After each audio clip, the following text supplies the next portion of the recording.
Bonsoir à tous, merci de nous retrouver sur TV Sud pour votre journal local. Dans les titres de ce mardi 26 février, un fast-food ravagé par les flammes à Nîmes. L'établissement de la zone commerciale Cap-Costière a pris feu dans la matinée. Une vingtaine de personnes a dû être évacuées. Le ras-le-bol des gardiens de prison. Ce matin, devant la maison d'arrêt de Villeneuve-les-Maglones, ils dénonçaient une nouvelle fois le manque d'effectifs et de moyens. Montpellier passera aux 4 jours et demi à son rythme. La ville n'appliquera pas la réforme des rythmes scolaires pour ses 19 000 écoliers avant la rentrée 2014. Et puis le MUMO est dans le Gard jusqu'à la fin de la semaine. Ce container mobile créé avec 15 artistes de renom est réservé aux plus jeunes. Il leur permet de toucher du doigt des œuvres contemporaines. On ne sait pas encore si le feu est d'origine accidentelle ou criminelle. Ce matin à Nîmes, un incendie a ravagé le McDonald's de la zone commerciale Cap-Costière. Le sinistre n'a pas fait de blessés, mais l'établissement restera sans doute fermé plusieurs mois. Les détails avec Charles Arrigoni et Adrien Machado. Ce matin, le McDonald's du centre commercial Cap-Costière de Nîmes a été le théâtre d'un violent incendie. Celui-ci a démarré dans le local à poubelle de l'établissement.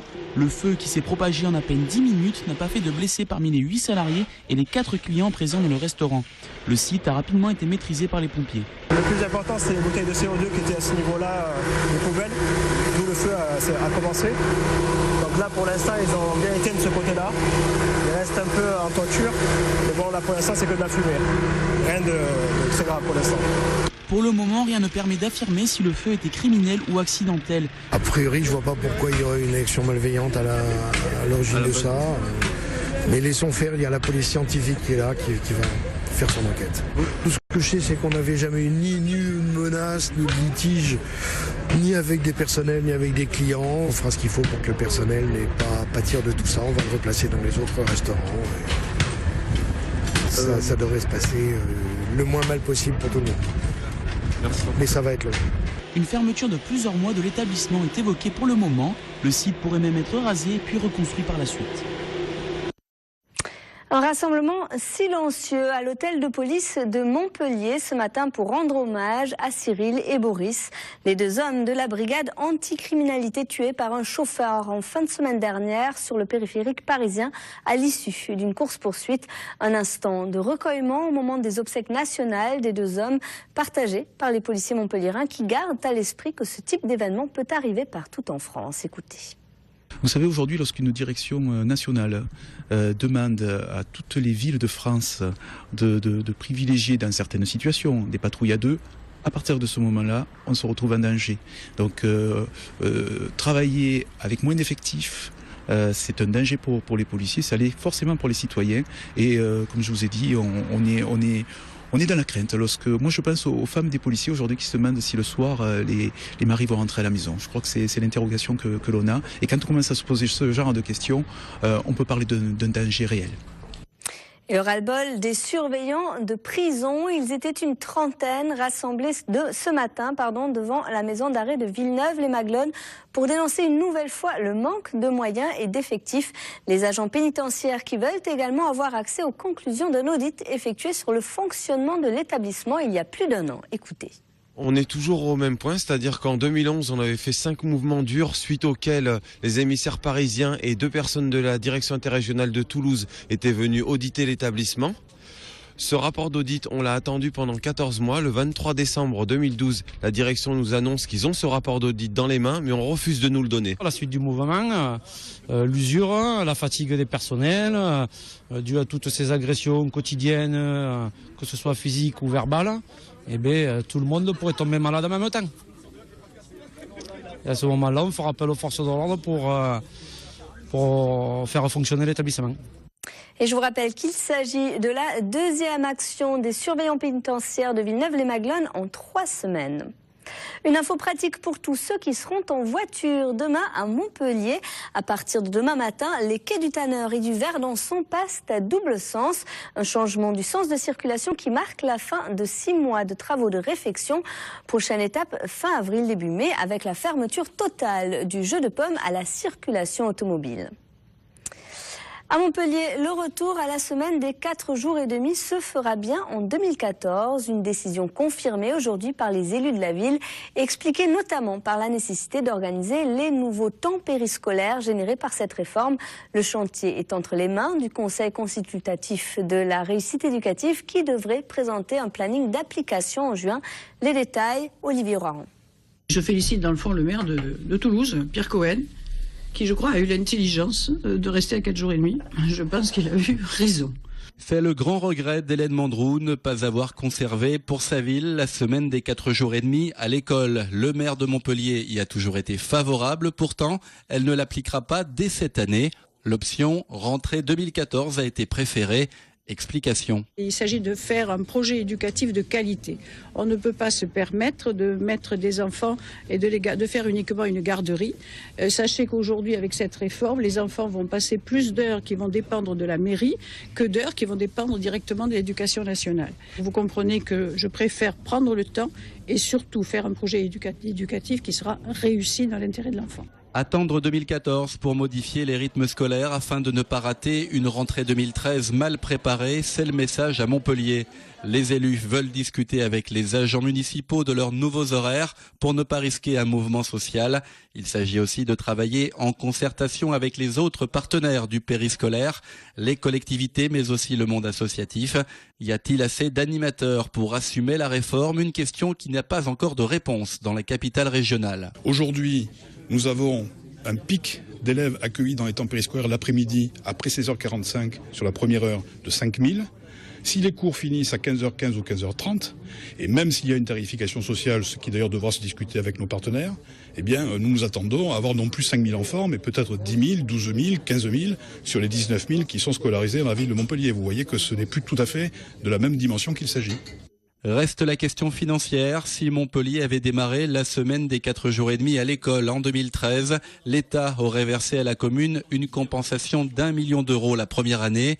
Une carotte qui ne change rien pour les élus, la concertation prime. La ville et ses partenaires assumeront théoriquement la réforme des rythmes scolaires à partir de septembre 2014, c'est-à-dire après les prochaines élections municipales. On vous en avait parlé sur TV Sud le 5 février dernier. Karine Moreira a organisé le premier loto de l'espoir au Stade des Costières à Nîmes. Une initiative spontanée de cette maman de 4 enfants qui voulait venir en aide aux personnes sans domicile fixe. C'est chose faite puisque cette première édition a permis de remettre hier soir un chèque de 10 300 € à la Croix-Rouge de Nîmes en présence des 600 joueurs. Une aventure saluée de tous et que la Gardoise compte bien renouveler. Écoutez. Ce que je retiens, c'est que c'est en donnant que l'on reçoit le plus. Voilà, j'ai donné de mon temps, j'ai donné de mon argent, j'ai donné de moi-même et j'ai reçu l'admiration, j'ai reçu le respect, j'ai reçu l'aide, j'ai reçu les conseils. Voilà, j'ai rencontré des gens formidables et puis ça m'a permis d'aider des centaines et des centaines de personnes. On voudrait essentiellement pour l'instant commencer à acheter des duvets. Parce que les usagers ont besoin d'avoir, si vous voulez, quelque chose qui leur est un peu plus personnel qu'une couverture qui est parfois difficile à transporter. Un duvet a l'avantage, c'est que ça leur tient chaud, qu'ils peuvent le transporter facilement. Donc des duvets, des vêtements chauds au sens où, bon, des pulls, des pantalons, tout ça on en a, mais on aura très rarement, si vous voulez, des chaussettes, des bonnets, des gants, des écharpes. Donc c'est des besoins que nous avons. Voilà, et si vous aussi vous souhaitez faire un don à la Croix-Rouge de Nîmes, même plus modeste, un numéro de téléphone 04 66 23 35 08. Un mot de sport à présent, une réduction de peine pour Cyril Jeunechamp. Le footballeur montpelliérain avait été suspendu 1 an pour avoir frappé un journaliste à l'issue du match Valenciennes-MHSC. C'était à l'automne dernier. Une sanction réduite à 6 mois par la commission supérieure d'appel de la Fédération française de football. Le défenseur pourra donc reprendre le chemin des terrains le 23 mai. Il restera alors une journée de championnat à discuter. Le 13e salon Equisud à Montpellier approche, une édition qui se veut la vitrine d'une filière qui génère 100 000 € de chiffre d'affaires annuel en Languedoc-Roussillon et qui emploie 2000 personnes. Un événement qui passe du mois de novembre au mois de mars pour attirer plus de visiteurs et d'exposants. Et surtout, le salon des professionnels du cheval s'est repositionné résolument sur le Sud. Equisud, vous buvez pas du champagne ou du Bourgogne, vous buvez des crus locaux. Et à Equisud, les crus locaux, on va dire, vont vous être présentés aussi. On n'a pas à rougir.